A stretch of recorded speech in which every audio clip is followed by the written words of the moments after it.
Hola, existen pocas obras tan influyentes en la ciencia moderna como los principios matemáticos de la filosofía natural de Isaac Newton. Se trata de una obra monumental, publicada por primera vez en 1687, pero con dos ediciones posteriores. En este video me propongo tres cosas básicamente. Primero, reconocer cuál es el propósito de este trabajo. En segundo lugar, identificar brevemente su estructura. Y en tercer lugar, analizar las tesis más importantes con las que Newton buscaba responder a sus rivales. Lo primero entonces, el propósito de la obra. Uno podría pensar que un físico de la talla de Isaac Newton se habría concentrado exclusivamente en demostrar ciertas verdades del mundo natural, ¿cierto? Bueno, el punto es que si bien hay algo de cierto en esta idea, porque Isaac Newton por diferentes circunstancias vitales aborrecía las polémicas, su escrito, sin embargo, tenía un destinatario. ¿Pero cuál? Cualquiera que esté familiarizado con las tesis newtonianas sobre la naturaleza y el espacio y tiempo, sabrá que éstas se vieron envueltas en una controversia con los leibnizianos. ¿Pero fueron los leibnizianos? El punto es que esa disputa la sostuvo un defensor, un discípulo de Newton, Samuel Clarke, un par de décadas más tarde, por lo que no necesariamente estaba en el plan o propósito original.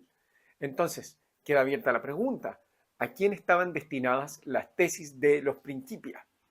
A las ideas cartesianas en filosofía de la naturaleza. Más específicamente, las ideas que Descartes presenta en su obra Principios de Filosofía. De hecho, de ahí viene el nombre Principios Matemáticos, Filosofía de la Naturaleza. En fin. Bueno, como han hecho notar autores recientes, en la Inglaterra de Newton se pensaba que el mayor filósofo moderno de la naturaleza era Descartes.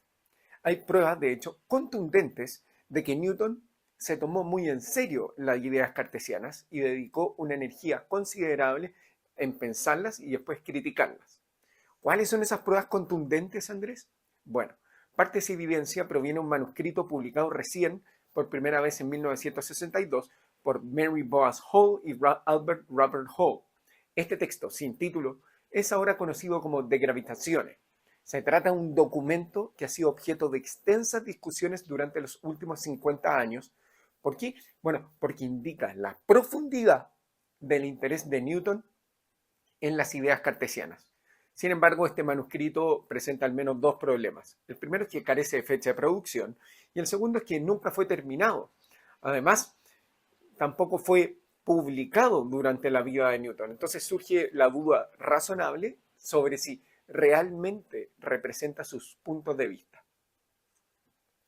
En cualquier caso, el texto este contiene un tesoro de argumentos sobre las ideas cartesianas. Vemos aquí a un Newton tratando de refutar la concepción de espacio y tiempo de Descartes. Y esto es interesante porque es del mismo modo que lo va a hacer posteriormente los Principia.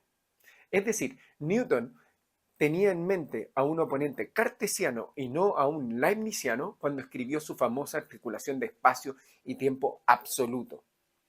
Ya, pero ¿dónde tuvo contacto Newton con las ideas de Descartes? Bueno, el punto es que como muchos de sus contemporáneos en Cambridge, Newton entró en contacto con estas tesis gracias a las famosas discusiones entre Henry Moore y Descartes. De hecho, existe entre ambos una famosa correspondencia que Newton poseía, sabemos que poseía en su biblioteca personal. ¿Cuáles eran esas ideas de Descartes? Recordémoslas brevísimamente. Digo brevísimamente porque esto los trato con más extensión en otro video. La primera, la extensión es el único atributo de la materia. Por lo tanto, la cantidad de materia solo puede medirse por su volumen. Segunda, el espacio no difiere de la extensión de los cuerpos. Por lo tanto, no habría un vacío o espacio absoluto, si se quiere. Espacio y cuerpo solo se distinguen en nuestro pensamiento, pero no realmente. Tercero, el verdadero movimiento no sería un cambio absoluto de posición, sino más bien relativo a otros cuerpos. Y en cuarto lugar, la causa del movimiento es la posesión de una determinada cantidad de fuerza impresa que solo es transmitida mediante el contacto con otro cuerpo. Al respecto, Moore argumentó que Descartes cometía al menos dos errores fundamentales. El primero, sostener que la extensión y la materia son idénticas y que, por lo tanto, el mundo es un continuo, un plenum. Y el segundo, creer que Dios y la mente no son sustancias extensas, lo que los convertía, según Moore, en misteriosas las interacciones causales entre tales sustancias y el mundo, o sea, entre Dios y el mundo y la mente y el cuerpo. Descartes estuvo de acuerdo con la sugerencia de Moore de que Dios puede actuar en cualquier parte de la naturaleza si así lo desea, de hecho, porque ¿cómo podría Dios dividir el Mar Rojo?, sugirió Moore, a menos que estuviera de algún modo ahí. Ciertamente, Henry Moore estuvo de acuerdo en que Dios no está hecho de partes, claro, ni tampoco puede ser afectado por la actividad causal de los cuerpos materiales. O sea, la acción divina, siempre la flecha causal, fluye en una sola dirección. Pero eso no obsta de que Dios se extienda a su manera. Así, si uno corrige los dos errores básicos de Descartes, obtiene lo que Moore consideraba una idea filosófica correcta. El espacio es distinto a la materia porque es extenso pero penetrable, mientras que la materia es extensa pero impenetrable. Y a la vez, todas las sustancias son extensas, pero mientras que algunas, como las mesas y las sillas, son impenetrables, otras, como la mente y Dios, son penetrables y por lo tanto no materiales. En concreto, Newton rechaza la identificación cartesiana entre extensión y materia. Argumenta que el espacio existe con independencia de los objetos materiales y de sus relaciones, y sostiene que todas las entidades, incluida la mente humana y el ser divino, se extienden en el sentido de que tienen ubicación espacial, incluso si se extienden en forma que los distinguen naturalmente de los cuerpos materiales ordinarios. Ya pues, y entonces, ¿cuál es el propósito entonces de la obra? Bueno, los principios matemáticos de la filosofía natural fueron escritos como una reacción a los principios de filosofía de Descartes, escritos en 1644. Esto no solo por ciertas tesis filosóficas del filósofo francés, sino también, como considera Newton, por una deficiente utilización de las matemáticas en el estudio de la naturaleza. Los principios de Newton representan una suerte de corrección de la obra de Descartes. Así lo afirma de modo subrepticio Newton en el prefacio cuando dice: habiendo los antiguos en la investigación de la naturaleza practicado sobre todo la mecánica, como lo hizo Pappus, y como los más modernos desechadas ya las formas sustanciales y las cualidades ocultas, hubiesen intentado reducir los fenómenos de la naturaleza a las leyes matemáticas, nos parece oportuno tratar en esta parte o en esta obra la parte matemática que se relaciona con la filosofía. O sea, no ha sido lograda esto y aquí lo voy a lograr. Bueno, en cualquier caso nos aparece un Newton que se introduce en la tradición mecanicista de filósofos de la naturaleza que critican los principios de la tradición escolástica, reemplazándolos por un tratamiento matemático de los fenómenos naturales. Ya, en segundo, ¿cuál es la estructura de la obra? Bueno, esta obra inicia con unas definiciones sobre materia, fuerza, en fin, como 8 definiciones son. Luego viene un escolio. Ya, ¿y qué es un escolio? Es una nota explicativa. Es una suerte de comentario posterior que busca aclarar o analizar con mayor detención ciertos temas, ciertas definiciones en este caso. Luego viene un apartado donde desarrolla sus famosas 3 leyes del movimiento y posteriormente la obra se divide en 3 partes o libros. Las 2 primeras son estudios sobre el movimiento de los cuerpos y la tercera, quizá la más famosa, porque donde presenta la gravitación, una sobre el sistema solar. Bueno, y finalmente Newton nos entrega un escolio general. Esto es una explicación general, casi como una conclusión, ¿no? Ya. Y tercero, ¿cuáles son las tesis más importantes que busca responder Newton? Bueno, como hemos dicho, el principal destinatario son las ideas cartesianas, por lo que vamos una a una. La primera, ¿es la extensión el único atributo de la materia? Fijémonos que desde la primera línea Newton va a tomar distancia de Descartes, va a adoptar la terminología cartesiana, va a hablar de una quantitas materiae, pero a diferencia de Descartes, que piensa en esta cantidad como el volumen de un objeto, Newton nos dice que debe más bien ser considerada como proporcional al peso de un cuerpo. Va a sostener que nos referiremos a esta propiedad como la masa de un objeto, que también puede ser considerada como la medida de resistencia de un cuerpo a la aceleración. Así, fijémonos que en la primera definición va a afirmar que la cantidad de materia es la medida de la misma originada de su densidad y volumen conjuntamente. Segundo, ¿qué sucede con el espacio? Bueno, en manos de Newton, el espacio se convierte en un concepto fundamental de la filosofía natural. Esto es una actitud ajena naturalmente a los cartesianos. Como dice Newton en un famoso pasaje de Gravitaciones, dice, el espacio es una afección de un ser en cuanto ser. Ningún ser existe o puede existir que no esté relacionado con el espacio de alguna manera. Dios está en todas partes. Las mentes creadas están en alguna parte. Y el cuerpo está en el espacio que ocupa. Lo que no está ni en todas partes ni en ninguna parte, bueno, no existe. Y de ahí se sigue que el espacio es un efecto emanente del primer ser existente. ¡Wow! Pues si hay un ser cualquiera, bueno, este se ubica en el espacio. Entonces, el espacio es un concepto fundamental, en parte porque Newton no solo lo concibe como independiente de los objetos y sus relaciones, sino, sobre todo, porque argumenta que cada entidad debe conectarse de alguna manera con el espacio. Entonces, para Newton, si uno sigue a los cartesianos y piensa en la mente o en Dios como existiendo sin ninguna ubicación espacial, como existiendo más allá del mundo natural o de alguna manera fuera de él, entonces eso es equivalente a concebirlos como inexistentes. ¿Se fijan? Lo interesante es que Newton no rehúye a hacer explícita esta concepción de lo divino en sus escritos públicos, a pesar de que esta idea era un anatema para sus contemporáneos cartesianos y leibnizianos. En los escolios generales de los Principia, que se agregó posteriormente en la segunda edición del texto, por ejemplo, escribe sobre Dios. Dice, Dios dura siempre y está presente en todo lugar, y existiendo siempre y en todo lugar. Constituye a la duración y al espacio, puesto que cada partícula de espacio existe siempre, y cada momento indivisible de duración está en algún lugar, ciertamente el constructor y señor de todas las cosas no será nunca ningún lugar. Dios es uno y el mismo siempre y en todo lugar.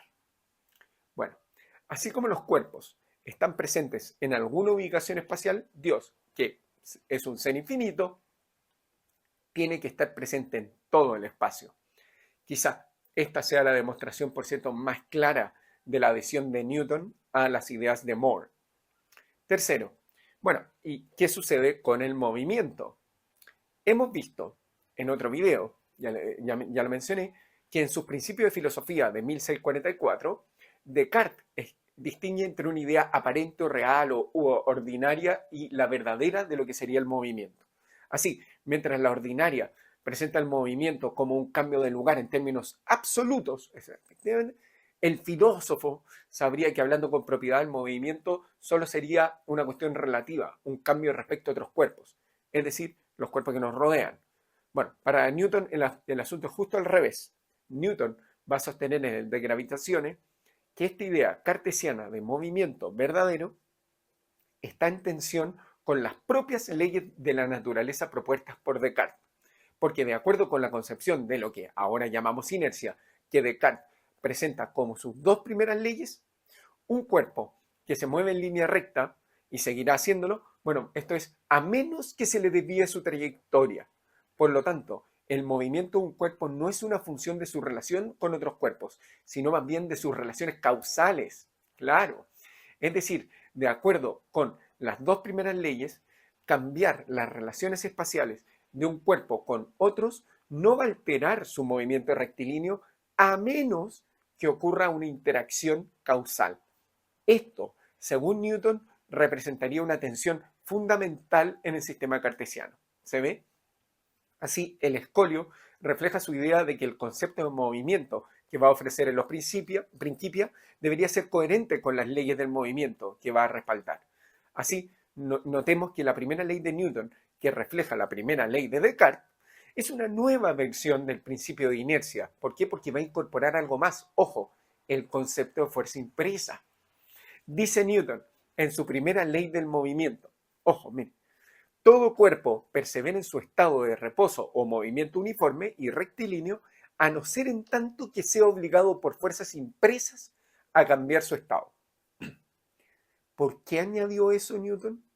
Bueno, esta ley va a reafirmar que el movimiento de un cuerpo no es una función de sus relaciones espaciales con otros cuerpos, sino más bien de si se le imprimen o no fuerzas, con lo que, con esto, piensa Newton, evitaría el tipo de tensión que encontró en la doctrina cartesiana. Por lo tanto, indica que el movimiento verdadero de un cuerpo, más que su movimiento aparente, que depende de nuestras percepciones, o su movimiento relativo, según otros cuerpos, que depende de las relaciones espaciales, es el cambio de posición de un cuerpo dentro del espacio mismo.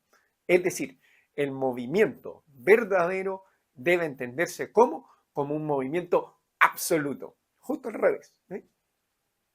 Esto significa, a su vez, que debemos distinguir entre la idea común de espacio, según la cual se concibe el espacio como relaciones entre varios objetos, y uno independiente de cualquier objeto o sus relaciones. Para dar cuenta de la idea de que el verdadero movimiento es absoluto, se postula entonces el famoso espacio absoluto. Newton, por cierto, era perfectamente consciente de que esta idea de espacio absoluto era problemática. ¿Por qué? Bueno, el punto es, ¿cómo podemos detectar el movimiento real de cualquier cuerpo?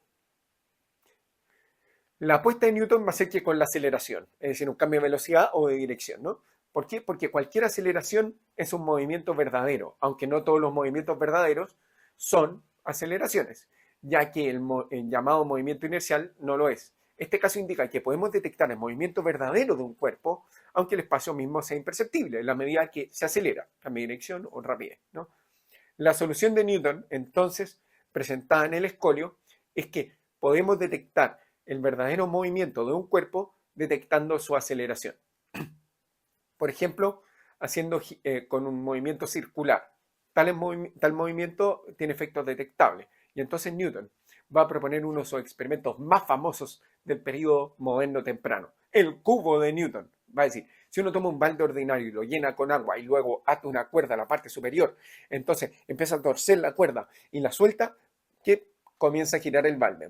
Este balde lleno con agua, una vez que gira, bueno, podemos detectar la aceleración, el cambio del agua en su superficie cambiante, ¿no?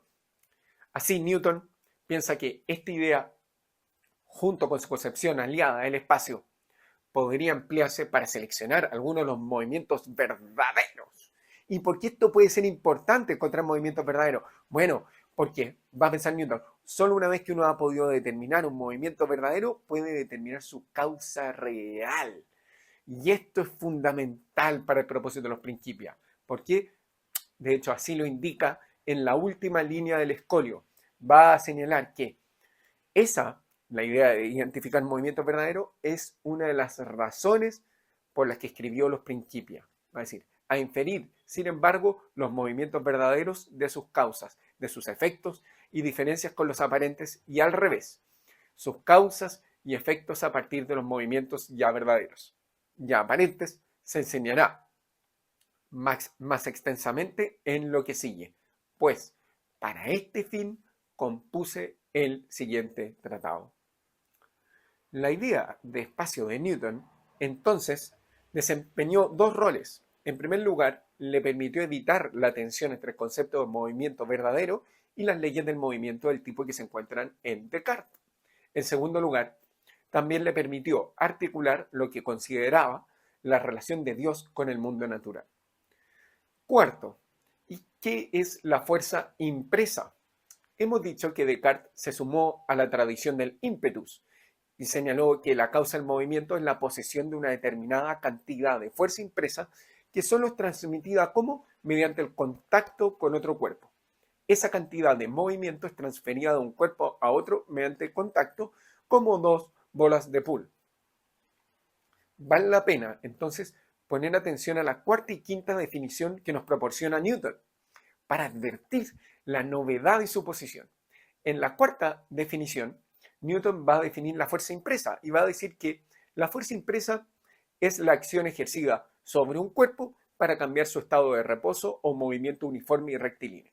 Bueno, hasta ahí no hay ninguna novedad. Lo interesante es prestar atención a la explicación que da de esa definición, ¿no?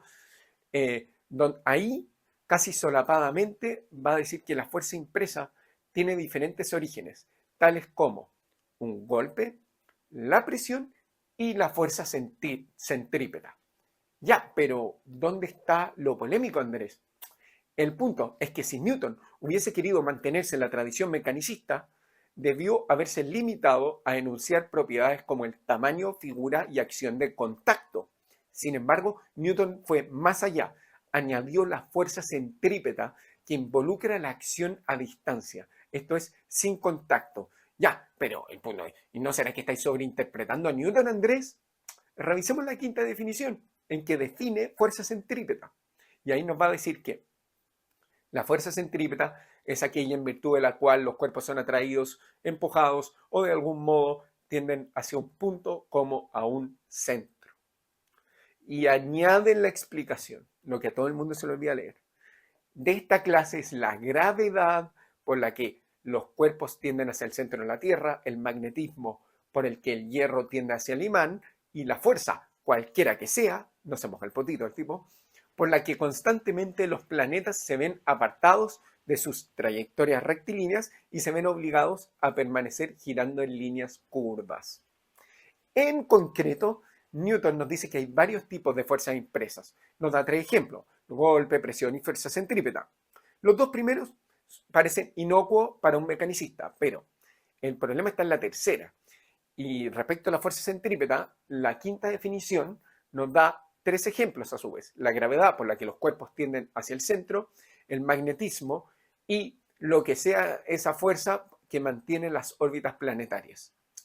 Newton es cauteloso en usar la gravedad, si nos fijamos en su noción más aceptada entonces, y no está aún hablando de una gravedad universal.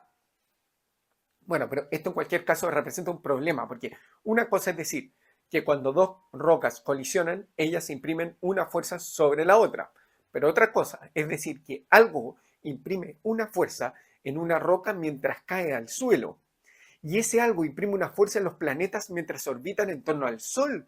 El punto es que podemos decir que el Sol ejerce una fuerza a distancia, sin contacto, sobre Júpiter. Como vemos, la noción de fuerza ha sido vaciada de sus elementos mecanicistas. Ya no queda restringida a casos que involucran impactos entre objetos materiales. Ahora es empleada a situaciones que no involucran necesariamente contacto. Queda abierta entonces la pregunta: ¿qué es la gravedad? ¿Cómo es que un cuerpo puede ejercer una fuerza a distancia sobre otro? Una suerte de spooky action at a distance. Frente a esa crítica, ¿qué fue lo que respondió Newton? Hipótesis non fingo. O sea, no tengo idea, pero el asunto funciona. Bueno, con eso concluimos este video introductorio al propósito de los principios matemáticos de la filosofía natural de Isaac Newton. Muchas gracias.